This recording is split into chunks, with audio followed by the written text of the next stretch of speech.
Hello everyone, welcome to the channel. In this session we are going to discuss about sleep method and these are the points that we are going to discuss. What is sleep method? Version of sleep method. There are two versions of sleep method. Syntax of sleep method, implementation of sleep method with simple example.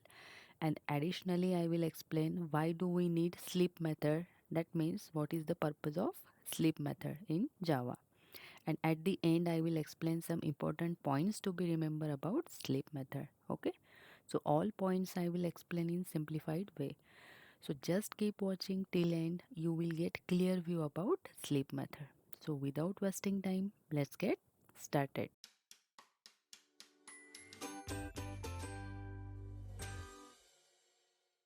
So let's understand what is sleep method. So if we think as a real life scenario, just think of it like you are studying and decided to take a 10-minute break. During this break, you stop all studying activities. After 10 minutes, you continue studying from where you left off. Similarly, the sleep method is telling your program to take a break or a pause for a specific amount of time before continuing with the next task. This means when a Java program encounters sleep method, it stop executing the current thread, wait for the specific amount of time, and after time expire, continue with the next line of code. So basically, sleep method is a static method which is used to pause the execution of the current thread for specific amount of time, which is available in thread class. Okay, clear? And we know in multi-threading, each thread goes through different states in its life cycle, right? For example, when you create thread, it is in a new state or a born state. When the thread is ready to execute, it enter in a runnable state. And once the thread scheduler allocates CPU time to it, it enter in a running state. And when thread is in the running state, it execute the code written inside run method. And during this period, we can pause execution of thread for a specific amount of time using sleep method. So when any thread encounter a sleep method in the code, that thread pauses its execution and enter in a waiting state, also known as sleeping state, for the specific amount of time. And after the sleep time expire, the thread automatically return to the runnable state again and wait for the scheduler to allocate CPU time. And once it gets CPU time, it start execution again and then it enter into a dead state. Clear? Now question comes that why do we need to pause the execution of current thread for specific amount of time, or what is the purpose of sleep method, right? So I will come to this later. Before that, let's understand the syntax of sleep method and implementation of sleep method with simple example. Okay, so basically the thread class provide two version of the sleep method. So first version is public static void sleep. So this is a static method which take long type as an argument and throws an interrupted exception. Okay. So here question comes that why does it throws an interrupted exception? So reason is that when a thread call the sleep method, it pauses its execution for specified amount of time, and during this time the thread is not actively performing any task. It is in a sleeping state or a waiting state. And during this period, if another thread calls the interrupt method on it, then the sleep method detects this interruption and instead of continuing to sleep, it throws an interrupted exception. Okay? Alright. An interrupted exception is a checked exception and checked exception need to be handled by the users. Therefore, we need to use a try catch block or throws clause whenever we use the sleep method in our code. Clear? Okay. And as I said, sleep method is a static method and therefore we can directly access it using its class name. We do not need to create an object to access it. And sleep method is available in thread class. Therefore, we can access it using directly thread class name. So we can write it as thread dot sleep. Okay. And another version of sleep method is public static void sleep. It take long type and integer type as an argument. And this method is also throws an interrupted exception. Okay. And this method also we can directly access it using class name. So we can write it as thread dot sleep. Okay. So here again question comes that why does it take additional nanoseconds, right? So it take additional nanoseconds to obtain greater accuracy with system timers and schedulers. Okay. Now let's implement it practically with simple example. Now see here I have already created a class test which implements the runnable interface. Okay. Now let's create a thread inside main method. So let's create it. And it's suppose thread 1 new thread. And now let's create some work or task for this thread 1 to perform. Okay, because we create thread to perform specific task, right? And we can create task for thread inside run method only, right? So let's override run method of runnable interface that already we have implement. Okay, so let's override it.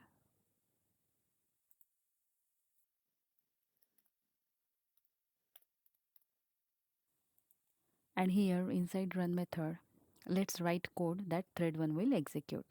So here let's create a for loop that will execute for 3 times. So we can write for int I equals to 1, then I is less than or equal to 3, and then I plus plus. Okay, and let's print value of I on console using println method. Okay, and don't worry, I will explain complete code as well as flow of execution. Okay, and now here let's access the sleep method of thread class, and sleep method is a static method, so we can directly access it using its class name. So we can write thread dot sleep and provide here time in millisecond. So here just provide 2000 millisecond, and 2000 milliseconds means 2 second. Okay, and remember sleep method throw interrupted exception, and interrupted exception is a checked exception and hence user need to handle it. So let's put this sleep method inside try catch block. Okay, so we can write try and catch and just print here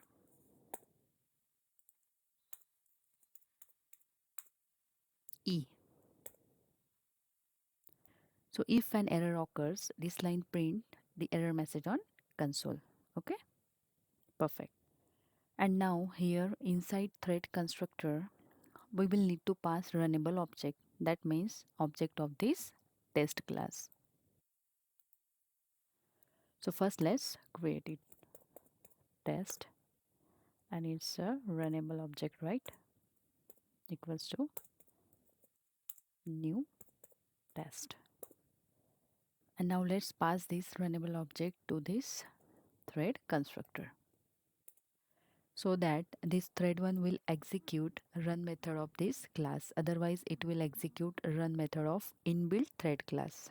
Okay, all right, now let's start the thread 1 dot start. Okay, we are done. And now let's understand execution flow of this program, how flow will go. Okay, so program will start from the main method. So first program control will come over here, and the test class object will create called as runnable object, and then this line create a thread object or a thread called as thread 1, passing runnable object to it. After that program control will come over here and calls the thread 1 dot start to begin the thread execution.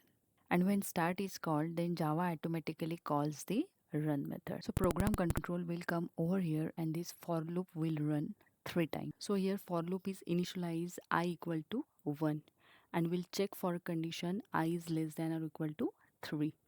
Then I will increment by 1 after each iteration. So now value of I is 1, right? And then program control will come to this and will check for I is less than or equal to 3.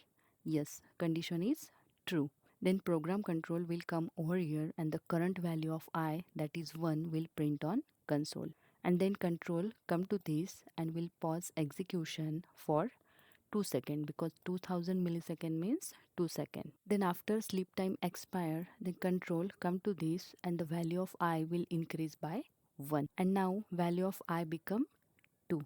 Then control come to this and again we'll check for 2 is less than or equal to 3.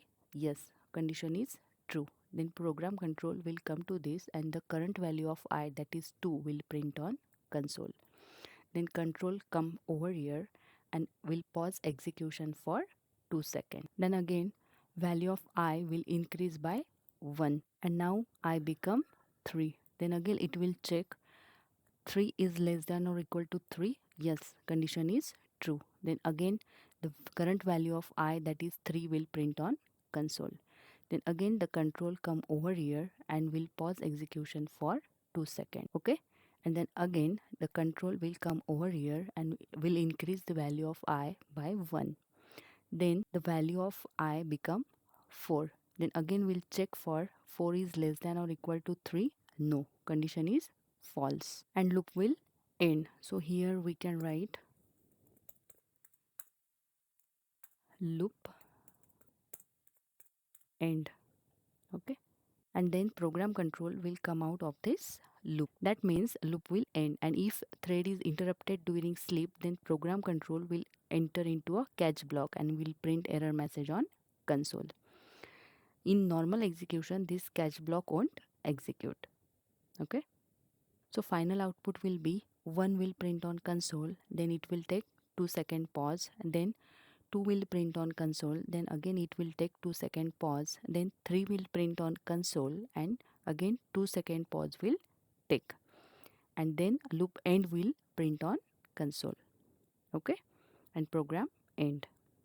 Okay, I hope you understand how execution flow will go of this program. And now let's run the code and let's see. But before that, let me do one thing here. Just provide some space here so that the output will look good.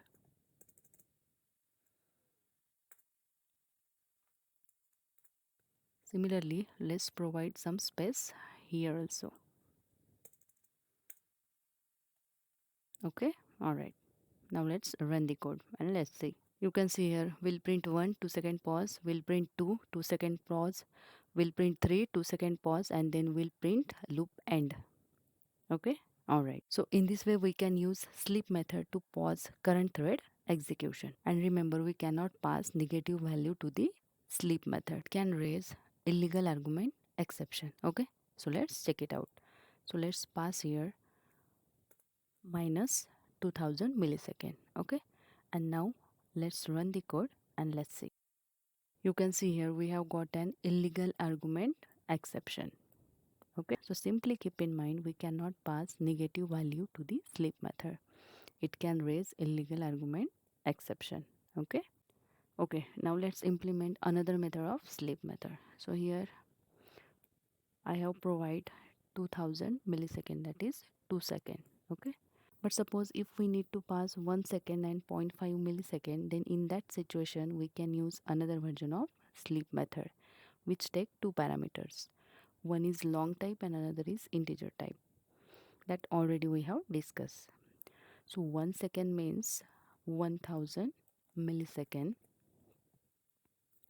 and zero point 0.5 millisecond means 5 lakh nanoseconds. Okay, so in this case thread will sleep 1 second and zero point 0.5 millisecond. It means thread's program control pause its execution for 1 second and zero point 0.5 millisecond. So 0.5 millisecond is negligible time, but it helps to obtain better accuracy for higher frequency operations. Okay, so in this case we can use another version of sleep method. Okay, let's run the code. Let's see.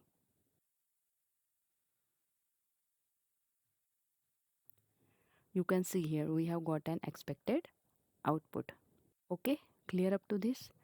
I hope you understand how to implement both the version of sleep method in program. Okay, all right. Now let's understand purpose of sleep method. That means why do we need to use sleep method in program? Okay, so let's understand. So the first purpose of sleep method is to create a delay in execution of program, such as, just take an example of traffic lights. So red lights stay for suppose 20 seconds. So in this case we can use sleep method to pause execution for 20 seconds, and after 20 seconds expire it continue to executing next line of code. Similarly, yellow lights stay for suppose 10 seconds, then again we can delay execution for 10 seconds using sleep method. And for a green light it stay for suppose 20 second, then again we can pause execution for 20 second using sleep method. In this way we can use sleep method to create delay in the program. So simply keep in mind, one of the purpose of sleep method is to create delay in execution of program. Clear? And the another purpose of sleep method is to control speed of program. So for that, let's take an example of animated games. So using sleep method, we can make animations slower so that humans can see it. So basically, if we provide sleep time more, then program will slow. And if we provide sleep time less, then program will fast, right? So in this way, we can control the speed of program using sleep method. Okay. And another purpose of sleep method is we can use sleep method to improve responsiveness by yielding CPU time. That means when thread calls thread.sleep, then the current thread pause its execution for specific amount of time, right? And by pausing the current thread, it make the CPU available for other runnable threads to be scheduled by the operating system's thread scheduler.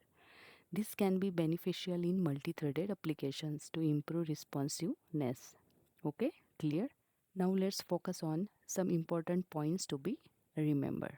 So first point is always write a sleep method inside try catch block, because sleep method throws interrupted exception, and interrupted exception is a checked exception, and checked exception user need to handle using try catch block.